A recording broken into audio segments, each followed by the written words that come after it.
नगर news 24 प्रतिबिंब जनमानसांचे। खुनाच्या गुन्ह्यातील फिर्यादीला आरोपीकडून कोर्टाच्या आवारात धमकी। आरोपी सोपान गाडे विरोधात भिंगार कॅम्प पोलीस ठाण्यात गुन्हा दाखल। नेवासा पोलीस ठाण्यात दाखल खुनाच्या गुन्ह्यातील जामिनावर बाहेर आलेला आरोपी सोपान भगवान गाडे याने फिर्यादी आसिफ खान पठाण याला जिल्हा न्यायालयाच्या आवारात धमकी दिली। कोर्टात तारीख असल्याने दोघेही तेथे आले होते। यावेळी गाडे यांनी तुझ्याकडे पाहून घेतो अशी धमकी दिली।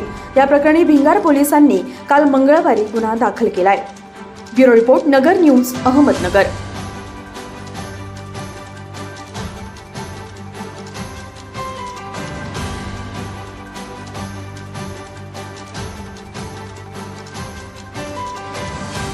आता अहमदनगरमध्ये आवडीचे घर शोधणे झाले आणखीनच सोपे। फक्त एक मिस कॉल द्या आणि घरांची माहिती मिळवा, तेही व्हॉट्सअप वर। 75 181 181 75। तुमचा एक मिस कॉल देऊ शकतं तुम्हाला तुमच्या स्वप्नातील घर। अशाच महत्त्वाच्या बातम्या जाणून घेण्यासाठी नगर न्यूज 24 ला सबस्क्राइब करा।